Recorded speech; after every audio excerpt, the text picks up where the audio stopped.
Em uma bela manhã de sol, convidei minha neta de quase 8 anos para caminhar comigo nas proximidades de uma represa que é um reservatório de água de nossa bela cidade. Caminhamos felizes ouvindo o suave som das águas cristalinas de um riacho que corria ao longo do caminho. A trilha estava ladeada por belas árvores verdejantes e flores de doce perfume. Podíamos ainda ouvir o canto dos pássaros. Perguntei à minha neta de belos olhos azuis, cheia de vida e inocência, como ela estava se preparando para o batismo. Então ela me respondeu com uma pergunta: Vô, o que é o pecado?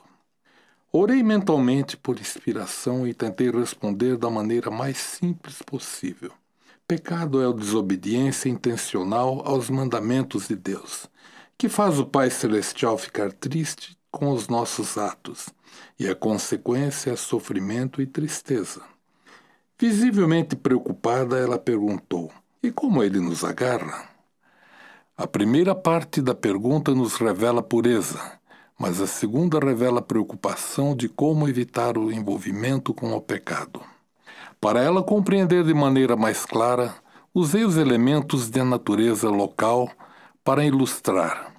Mais adiante na trilha encontramos um morão de pedra de considerável tamanho que firmava uma cerca de arame farpado.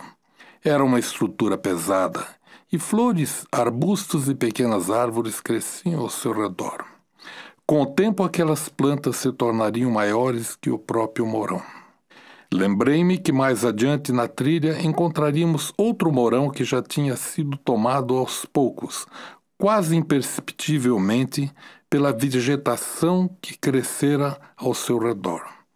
O morão não se dera conta de que, apesar de forte, seria envolvido e destruído pelas frágeis plantas.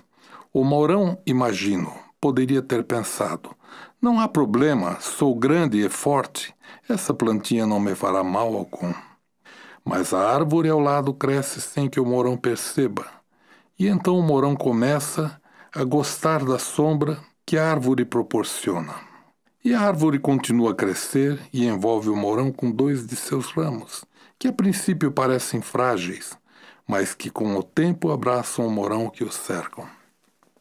Ainda assim o morão não percebe que está ocorrendo. E logo em nossa caminhada encontramos o morão proverbial. Ele tinha sido arrancado do solo pela árvore. Minha netinha parecia impressionada. Ela me perguntou: Vovô, esta é a árvore do pecado? Expliquei-lhe que aquilo era apenas um símbolo ou exemplo de como o pecado nos agarra. Não sei que efeito essa conversa terá para ela, mas para mim foi algo que me fez pensar das muitas faces do pecado e de como ele entra em nossa vida se permitirmos. Precisamos estar atentos, porque as pequenas escolhas, como por exemplo dormir cedo e levantar cedo, trazem grandes consequências. Doutrina e Convênios 88-124 nos ensina: recolhei-vos cedo para que o vosso corpo e vossa mente sejam fortalecidos. Aqueles que vão cedo para a cama levantam-se descansados, com o corpo e a mente revigorados e protegidos pelo Senhor devido à obediência.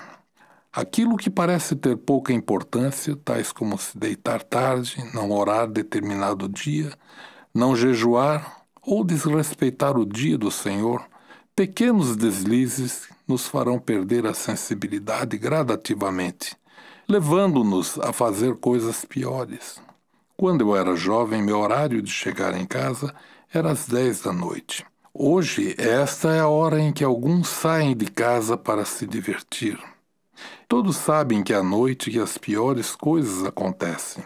É no horário das trevas que os jovens vão para os lugares onde o ambiente não é bom e onde a música e a letra não permitem que o Espírito Santo os acompanhe. Então, sob tais condições, tornam-se presas fáceis do pecado. Em geral, tornar-se presa do pecado começa com a escolha de amigos cujos padrões não são consistentes com o Evangelho. E para ser popular ou ser aceito por eles, a pessoa compromete os princípios e leis do Evangelho, descendo por caminhos que trarão somente dor e tristeza tanto à pessoa quanto aos que a amam. Precisamos estar atentos para não deixar o pecado crescer ao nosso lado. Há formas de pecado em toda parte, até mesmo, por exemplo, no computador ou no celular. Essas tecnologias são ferramentas de grande utilidade para o homem, trazendo-lhes muitos benefícios, porém seu uso inadequado, como o envolvimento com jogos que nos fazem perder tempo ou, ainda pior, para a pornografia, é destrutivo. A pornografia destrói o caráter e faz seu usuário afundar em uma areia movediça de imundície, da qual só escapa com muita ajuda. Esse terrível monstro só traz dor e sofrimento, tanto à própria pessoa como também aos seus inocentes filhos, ao cônjuge, ao pai e à mãe. As decisões de que padrões seguir devem ser tomadas com antecedência, e não quando a tentação se apresentar. Nossos parâmetros devem ser: isto farei porque é certo, é do Senhor e me trará alegria. Isto não farei porque me afastará da verdade, do Senhor e das alegrias eternas, prometidas aos fiéis e obedientes.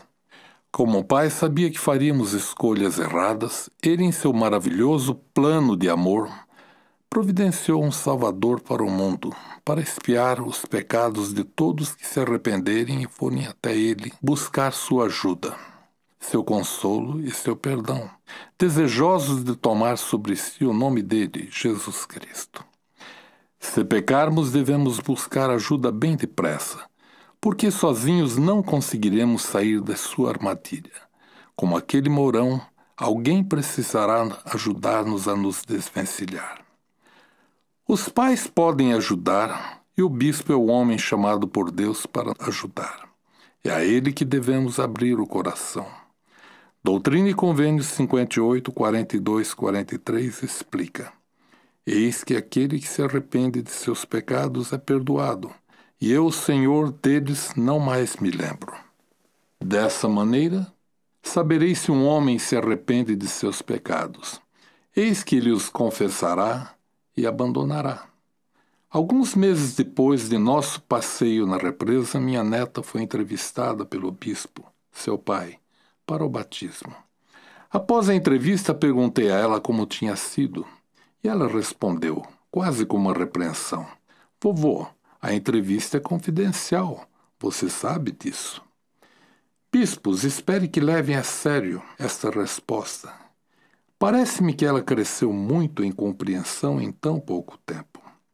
Assim como a árvore que descrevi trouxe tristeza, dor, sofrimento e prisão, outra árvore pode trazer o oposto.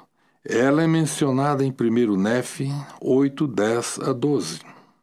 E aconteceu que vi uma árvore cujo fruto era desejável para fazer uma pessoa feliz. E aconteceu que me aproximei e comi do seu fruto, e vi que era o mais doce de todos os que já havia provado. Sim, e vi que o fruto era branco, excedendo a toda a brancura que eu já vira. E enquanto comia do fruto, ele encheu minha alma de imensa alegria. Queridos irmãos e irmãs, continuem firmes, fazendo boas escolhas para comer do fruto da árvore da vida. Se por qualquer razão tiver errado ou saído do caminho, nossa mão está estendida e dizemos: a esperança, nós o amamos e queremos ajudá-lo a ser feliz. O Pai Celestial nos ama tanto que nos deu seu único Filho, Jesus Cristo. Jesus Cristo nos ama tanto que deu sua vida para expiar por nossos pecados. O que estamos